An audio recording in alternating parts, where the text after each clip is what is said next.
Oh, take two. Hi, this is Amir Anzur from webpreneur.tv. I'm standing here with Bob Debbas, who is a professor of e-marketing at the American University of Science and Technology. Exactly, in Beirut. In Lebanon, yeah. Beirut, Lebanon. He travels all around the world. Right now we're in Al Ain in the UAE. He goes a lot to the States. And he is also a CEO of an awesome concept that I think a lot of you guys will enjoy using, especially if you're starting on the web, which is mygraphicstudio.com. So Bob, tell me a little bit about why you started My Graphic Studio. Well, My Graphic Studio is a crowdsourcing company for graphic designers as well as web designers. So basically we have thousands of graphic designers from the world over, from Romania, Bulgaria, Middle East, of course, Asia, India, Pakistan, US, and different other countries from every part and every continent. And what it does is that if you are a client, you put your target audience, you say your brief, you say what colors you like, etc. And then hundreds of graphic designers from the world over compete for a chance to win the cash prize. So it's a guaranteed win, meaning in the sense that the client will prepay us, and then as soon as the winner is declared by the client, we automatically award the money to the designer.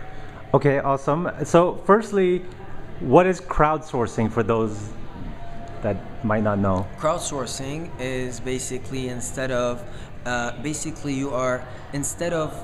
thinking that you're the smartest person, you take into consideration the wisdom of the crowd.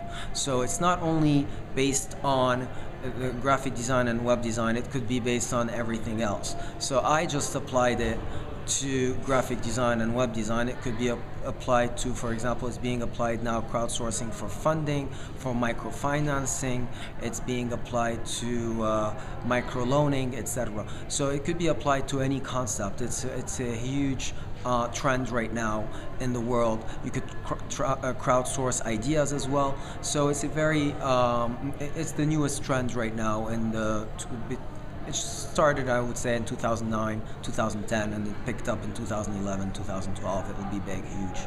Okay, so awesome. So let's say I'm starting a new website and a new business, and now I want a logo, right? So I go online, I say, I want a logo that's using red, green, and blue. I want it to say Webpreneur Academy, for instance, right? And I then pay a certain amount. How does it work? Like I would then pay that it's $100 that I So submit? you say, I'm ready to pay $200 or $300 or whatever it is that you want. What's typically for a logo? What do people start I would say at? typically $200. The more you pay, the more likely it is that you have more graphic designers that will participate, and the more quality you have in terms of the designer himself. But you never know. It might be that a 15-year-old designer wins it, or it might be a professional who has 20-25 years of graphic design that wins it, and it levels the playing field in a way. So it's pretty amazing for the client, and of course for the graphic designer, because remember that a lot of our graphic designers come from developing nations, and what I mean by developing nations is where the GNP or GDP per capita is less than $500-600, and therefore if they get $200-300 per project, it will help them a huge bit right there. So let's take an assumption that we're going to go for with a $200 project for a logo, right? How much does the person pay, the winner make? $100? No, he makes $200. How do you make your money then? Oh, well, I make $29 off of each contest, and I make 15% over the 200. So basically I'll get, in that case, $30 plus 29, so I make $59. Okay, so as a client, I'd pay $260. Roughly. The person would make $200, and I would have, typically, how many people respond? Is it 3, 5, 10? Between 80 to 100 designers. 80 to 100 respond on a Yes. $200 bid? Yeah. Wow. So I'll have 80 to 100 choices to pick, and I have to choose one. What happens if I don't like any, or if I Well, want? we have a guarantee. If you don't like any of them, of course, which is highly unlikely, but if Yeah. you don't like it, then we'll just refund you the money, or we would extend the contest another week. And Awesome. I'm sure that somebody will, you will like somebody, except if you're exceptionally picky. But so far, no one. And has. can you go back to the client and say, or to the designer and say, look, just change the color slightly, and that they can adjust it? Actually, once you win, Yeah. once the designer wins, we give the email of the designer to the client, and then if they need to do a couple of fixes, like do a red that is a hard red rather than a soft red, they can do that. Instead of a sky blue, do a navy blue. That's no problem. And as the client, I own the rights to the logo 100%. Absolutely. I don't have to credit the designer or anything like that. But he will keep. The only thing that he has also is the fact that he worked for you anyway, which is great for students and for him to have for his portfolio as well in the future. Okay, and in terms of, is it just logos, or what else is it? Websites? What else can we design? Websites, T-shirt design, postcards, anything. Brochures? Brochures, e-covers. Okay, and great. anything you want, you can design on there.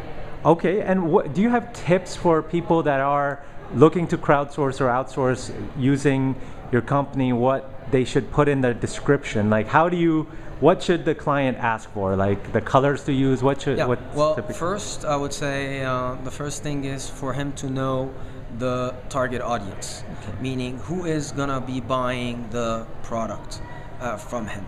Is it gonna be young people, or is it gonna be old people? Because of course, older people are gonna be they tend to have a different taste than younger people.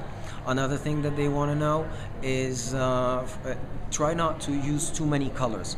Reason being is that once you have a logo, you're going to be putting it on a lot of different T-shirts or promotional items, etc., which we also sell in a different company. So what happens when you have 2, 3, 4, 5 colors is that it's going to cost you more. So better to have 2 colors than to have 5 colors, because it's going to cost you much more once you're going to imprint on different other items, because you have to think long term. Don't think just putting that logo. That logo is going to last for a long time in your company until you change the logo.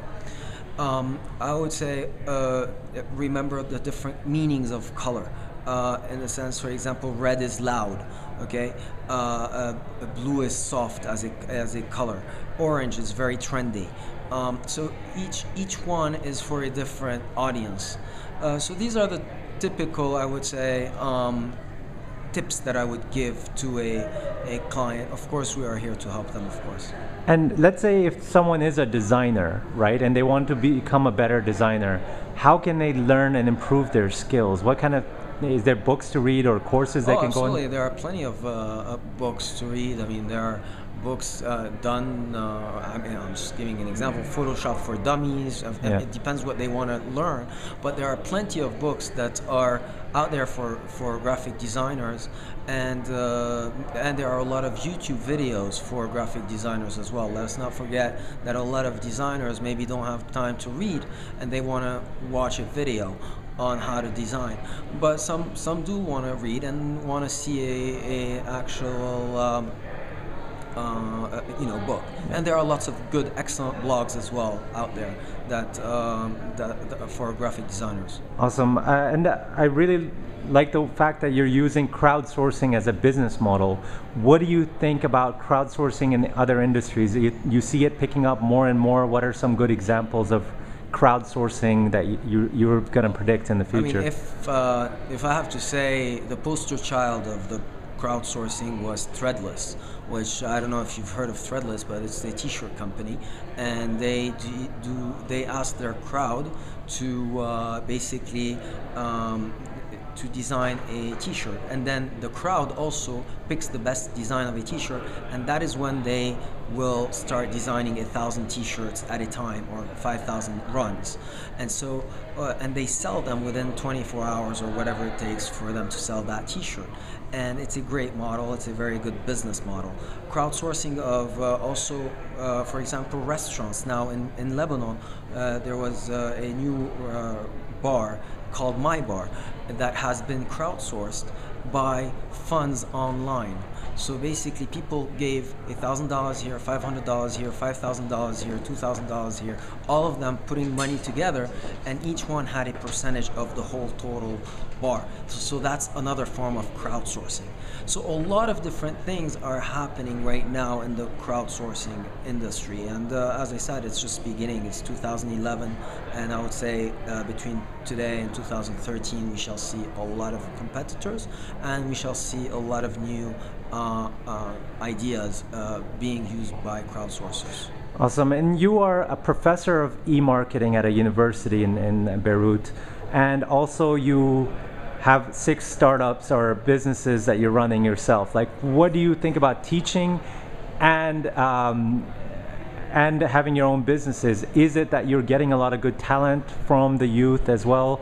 Does it help you because you constantly are having to research the best trends in order to teach it, and then you learn it better? That's a great question. First, I mean, I would say you have to be passionate to teach, because it's very hard work, believe it or not.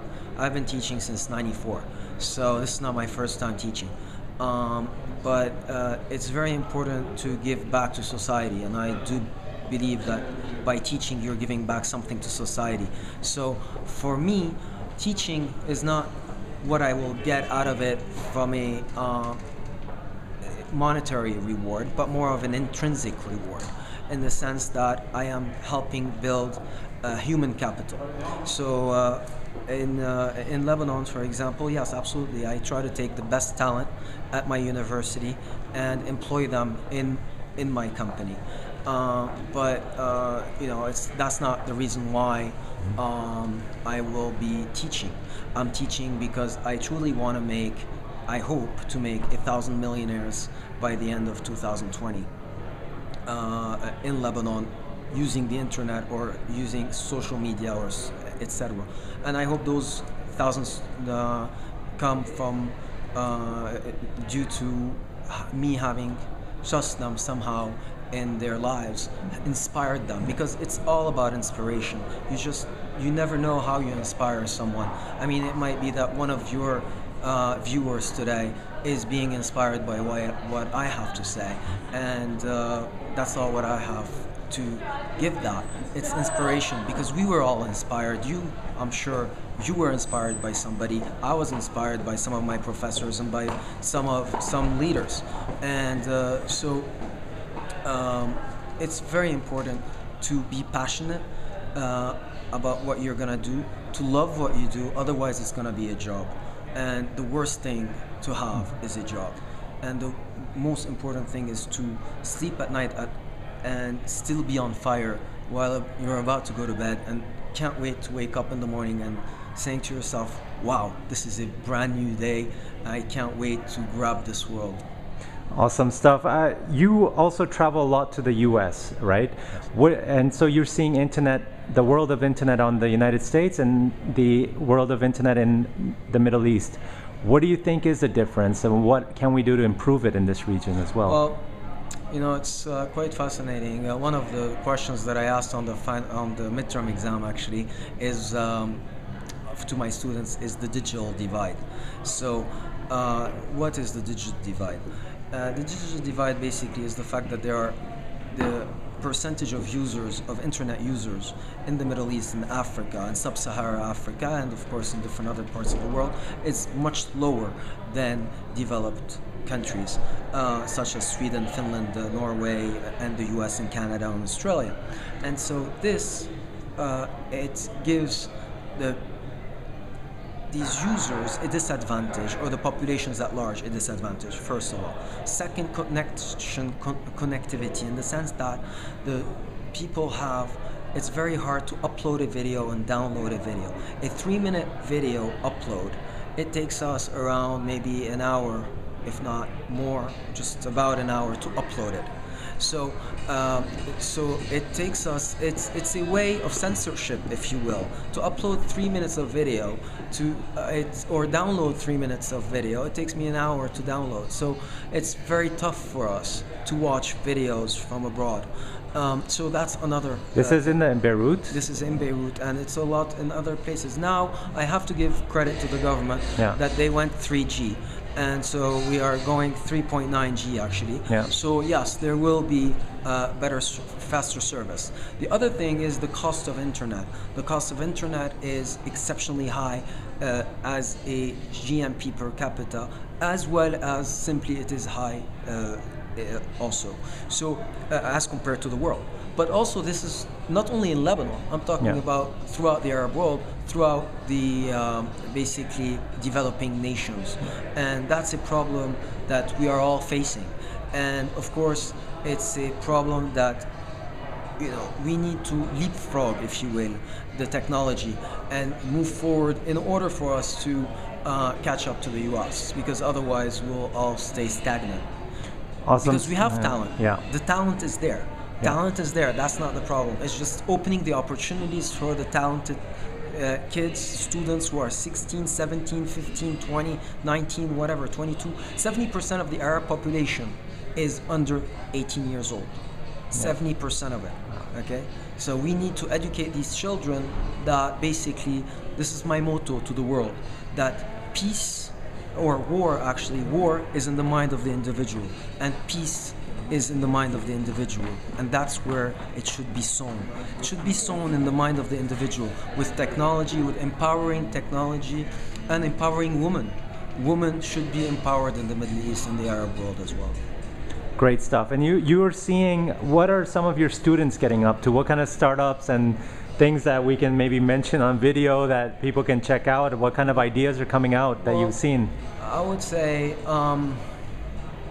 it's not one of my students, but one kid out of Beirut just got the Intel Prize. He's 17 years old. His name is Jad, J-A-D, 17, and he has a company called Rhymes, I think, called Rhymes. And then some of my students now want to create a eBay for the Middle East. They think that this is the future, eBay for the Middle East. So each one is creating different things. They want to create games. A lot of them want to create apps for Facebook, because Facebook in Lebanon is people are addicted to Facebook. I mean, I tell people, my students, do you have a boyfriend? They're like, no, my boyfriend is FB. You know? So they don't have a BF, they have an FB as a boyfriend. So basically it's fascinating. They sit for 10, 12 hours hooked to their Facebook and hooked to their BB. I mean, it's either the FB or the BB basically all day long. So they are very technological. They are very savvy, technologically speaking. The only thing is that we need the opportunities. And what tips would you give to someone that's looking to start up, doesn't have any money, just has an idea? What can they do to start off their business? First, I have to be very blunt. Whatever you want to be, you have to be sure. Again, and I stress that all the time to my students. Be passionate about what you do. You have to love it. It's gonna be your wife. I mean, it's worse than your wife. You're gonna be like 24 hours a day with it. Okay? I mean, you have to be on it constantly. So if it's not something that you love, I mean, why do it to begin with? Because it's gonna take a lot of your time and effort. And if you think that an item, any technology is gonna cost, like, let's say $5,000 or $2,000, double that. You know, it's never gonna be what you price it. 1. 2, if you think it's gonna take you a week to do, it's gonna take you 2 weeks to do.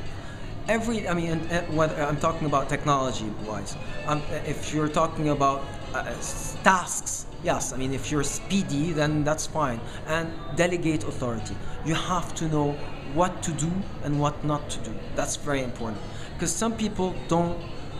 You know, you're not gonna be good at everything. If you think that you're gonna do everything, then you're gonna be stagnant. Also, one more thing that you have to always think about is don't be a perfectionist. Although I should not talk about that, but I am a perfectionist. But it's okay. Even Microsoft, which is an amazing company out there, or Apple, well, all of these huge companies, they don't bring about the best product at the beginning. It's a beta version, you know, and then they improve one after the other. Beta 1.0, 1.1, 1.2, 1.3. So don't fear the fact that you're going to go out with a, I don't want to say half-assed product, but at least not the perfect product that you want to have. And fear, that's something else that is very, very important to talk about. The fact that basically it's okay. A lot of people in the world will tell you, you're crazy. Why do you want to be an entrepreneur? It's better for you to get paid $500 or $700 or $800 or $200 or $1,000 or $5,000 as a salaried employee. And yet you have this itch in your heart and in your mind that you can't sleep at night being an employee. It's a different, I would say an entrepreneur is a different animal than an employee. And therefore, the people around you, that all of them are employees, don't ask them if you should be an entrepreneur. It does not make sense. Because if you do, of course they are going to tell you, you know what, it's safer. Or you know, just be an employee, it's better because you will get your $2,000. You don't have to worry about anything. 6, I always say philanthropy. That's something that is very, very important and dear to my heart. I always tell my students that 10% of all their income, once they start their companies, should go to people who are less privileged than them. So Khalil Gibran said, and then JFK said the same thing. He said, ask not what your country can do for you, ask what you can do for your country. Okay? Every person has a duty to society to give back something to society. Whether you want to tithe, whether you want to give 5%, 10%, it does not matter how much you give back. But you give either your time, you give your money, or your knowledge, or all three. But give one of the three. That's the most important thing. Because what will you be remembered for? That's what I ask my questions. This is the first question I ask my students at the beginning of the semester, as they are starting my class. What do you want to be remembered for as a person when you're about to be put in the grave? It's a very tough question. And some of them only realize how important that question is 5 or 10 years later when they come back to me and tell me thank you for that kind of a question. Because they didn't realize that I'm asking them really what's their dash. And that's the most important thing.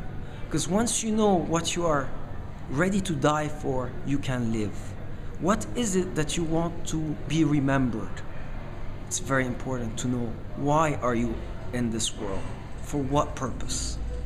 Wow, awesome stuff, Bob. I have to tell you, this is inspirational stuff, and I hope, I know the viewers got a lot out of this. Bob, Debbas, where can people check out more about you or your companies? What are some of the URLs that they can go check out? One is weeklyinterview.com. It's a blog, weeklyinterview.com. Another one is mygraphicstudio.com, which we discussed. Another one is wearelogos.com. Another one is weareprinting.com. tradebooth.displays.com, and you can always follow me on Twitter at Debbas, Debbas, twitter.com/Debbas. I have just under 100,000 followers, so I hope that I will... 800,000? No, 100,000. 100,000? Yeah, wow. So okay. I hope that you will be 100,001. I will definitely be. Awesome stuff. Thanks again for your interview and your time, and we'll catch you soon. Thanks again. Thank you very much.